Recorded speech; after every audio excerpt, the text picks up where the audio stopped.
Hey Pathfinders, and welcome back to the On Purpose Investor podcast. I'm your host, Eric, and Tiffany is usually with me on these podcasts, but for these next 3 weeks, it's just going to be me, where I'm bringing to you a special release of the first 4 chapters of our book, The Pathfinder's Journey. We're very excited to bring to you this book, and even more so to offer you the first 4 chapters absolutely free. And like I mentioned in last week's episode, we are giving away the first 40 people to email me at eric@onpurposeinvestor.com with your thoughts on the first chapter.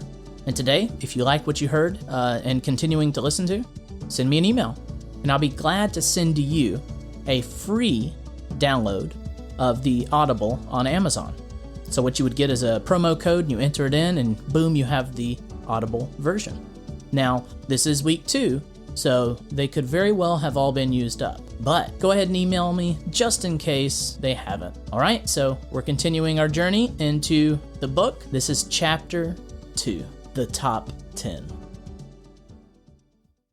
Chapter 2, The Top 10. A few days after Charlie and Liza finish unpacking and get settled into their new home, they sit down for their first real meal at the dinner table. Over a glass of wine, they make small talk about the things to do in this new town of theirs and how Charlie's interview went at the fire station. Charlie is waiting on a phone call and hopeful that he'll get the job. Liza talks about her first faculty meeting at the new school and tells Charlie about her grand plans of setting up the most exciting classroom the school has ever seen. While both excited about the move and what's to come, they can't stop talking about their conversation with Dan. "A flea in a jar," Liza says. "I've never really thought about if there's a lid for me. I'm pretty happy where I am. Sure, it would be great to open up that art camp, but I really think I have everything I want." Charlie smiles and nods. "Yeah, it's hard to think about jumping and hitting any type of lid when you're so focused on just surviving. Jumping won't pay the bills. I know I want to try some other things in life, but I'm so focused on getting a job so we can eat and keep this roof over our heads. I think I've been so focused on making it each day that I've never really thought about dreaming for more or trying to jump any higher." Charlie pauses, recalling how he had to trade his childhood afternoons playing baseball with friends to care for his mom and siblings. It was tough stepping into that role, and he wouldn't wish that on anyone. Liza nods and grins. "Very true. I think it would be fun to work on that list that Dan was talking about. It'd be really interesting to see if the things on your list are also on mine. I'll go grab some paper, and we will make this a fun dinner." Liza runs and grabs 2 pieces of paper and some pencils and sets them down in front of Charlie and herself. "Okay, no talking," Liza says excitedly. "Let's just do the first 5 and see what we come up with." "All right," Charlie says begrudgingly, not knowing what in the world he'd write. 5 minutes go by, and Liza is patiently waiting for Charlie to finish. She tries to sneak a peek and notices that Charlie only has 1 thing listed so far. They will never finish at this rate. "What's wrong, honey?" Liza asks. "I'm really not sure what to put down. We're supposed to be putting 10 things that make us the happiest, and I'm not really sure what else makes me happy except you." "Well, think of it like this," Liza says. "What would make you happy if we had a bunch of money and free time? If we could do more things together, or by yourself, what would make you happy?" That gets Charlie thinking, and he asks Liza, "Will you put on some music and give me some time?" Liza asks her phone to play Charlie's favorite music, bluegrass. She takes her glass of wine and her paper to the living room to leave Charlie to think. About 10 minutes go by, and Charlie yells, "Done!" He didn't just do the 5 things, he filled out all 10. He's excited to share and hear what Liza has put down. Charlie tells Liza his top 5. 1. Quality time with Liza. 2. Free time to do woodworking and other hobbies. 3. Playing guitar and joining a bluegrass band. 4. Vacations. 5. The hope of starting a family. Liza happily listens to what Charlie wrote down. While in the living room, she finished her list as well and tells Charlie her top 5. 1. Painting. 2. Starting a family with Charlie. 3. Traveling to Europe to study art. 4. Planning and envisioning an art camp for kids. 5. Teaching and helping kids. They noticed many similarities on their list, including time. Time to travel, start a family, and time to spend with each other. They realize that while not explicitly on their lists, money would be important to achieve many of the things they want: time freedom and financial freedom. Charlie and Liza wonder, with these two freedoms, couldn't they both achieve everything on the list? Feeling accomplished with their completed lists, Charlie and Liza understand a bit more about themselves, each other, and what drives them both. Over the rest of dinner, the two of them discuss the vacations they would take, how many kids they want, where would Liza's art camp be, and what woodworking projects would Charlie do. Despite their excitement, they both feel lost. "What's next?" Liza asks. "I think I need to go see Dan again," Charlie says. "I think so too. I'm going to drop by tomorrow and see if he's home. Are you okay with me going over there without you? I know you have work tomorrow." "Of course. I know you're waiting on the phone call from the fire station, and this is a great way to spend your time. I can't wait to hear what y'all talk about." The next day, Charlie gets up, makes a cup of coffee, and heads outside into a warm, muggy summer morning with just a light breeze.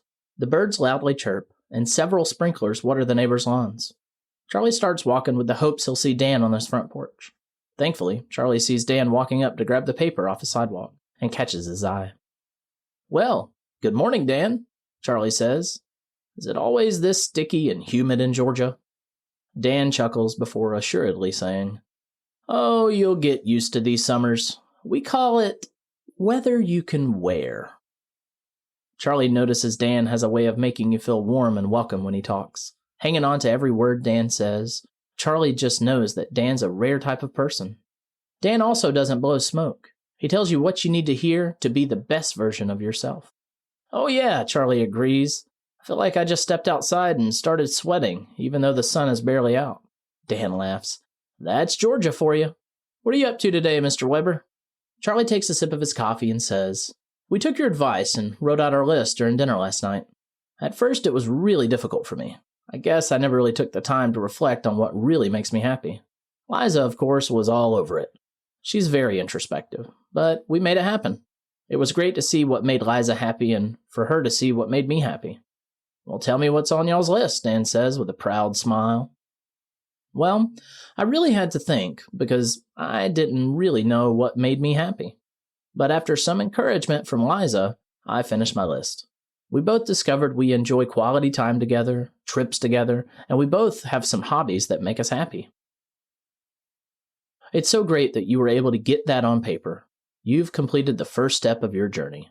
Your list will guide you when it comes to how you spend your time and why you're spending time on each thing. Ultimately, that'll be the fuel that fills your tank and gets you to where you want to be. You say this is the first step of our journey. Could you elaborate what you mean by that? Charlie asks. Certainly, Dan smiles, seeing the hunger in Charlie's eyes. You didn't come over here just to tell me about your list. You want to know what's next, and that's exciting. But you have to understand now that you're taking a step down the path, it'll take an extreme amount of commitment. There will be times where you want to quit, or even feel like you have to quit, but you have to dig deep into your fuel tank and keep going. The things on your list are your fuel, and you have to ask yourself, am I willing to give it all for everything I want? Charlie takes a moment to think about what Dan has said.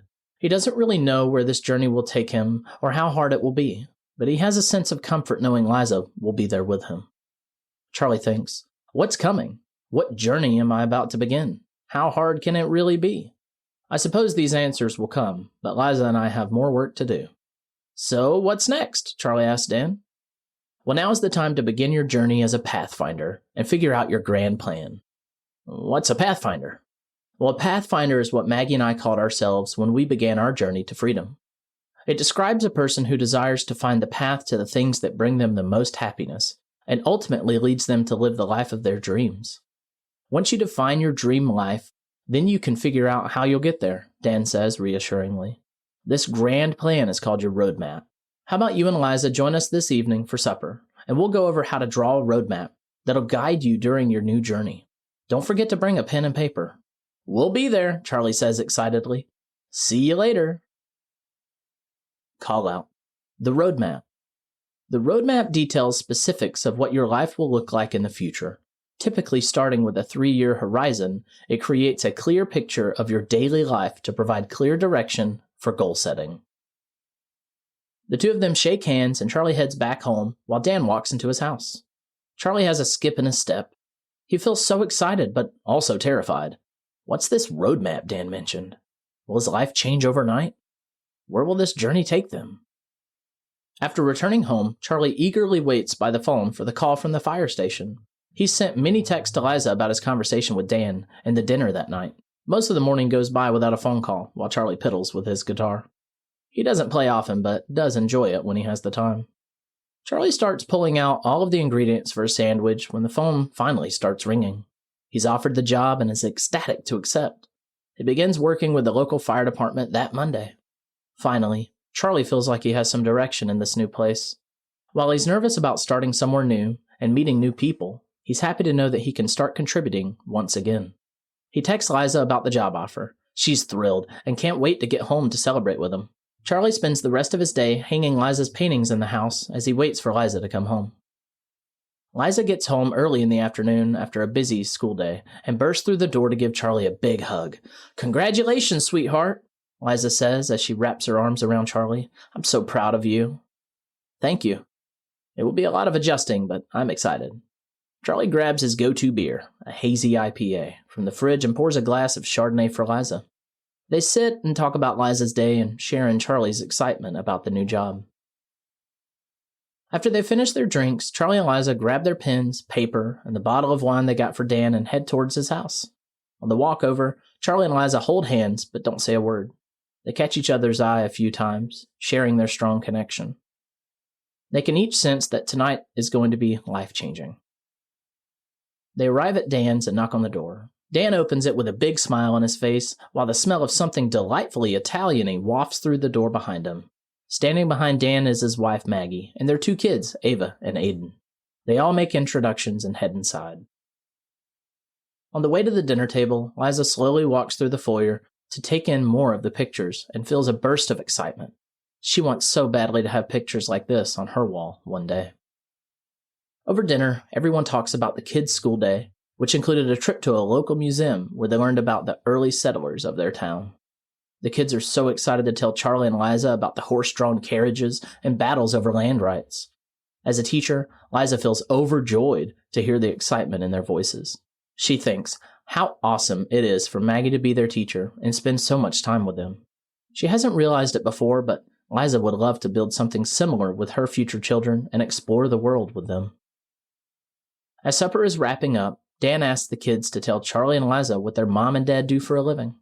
Quite intrigued, Charlie folds his hands under his chin to focus and not miss a single detail. The older of the 2, Aiden, says, "Mom and Dad provide nice houses to good people, and they let them stay there and pay them money." Being only 8 years old, Aiden had a very broad understanding of what his parents did, but that was all he needed to say. "And sometimes we get to go to the houses and help get them ready for the next family," Ava says with excitement.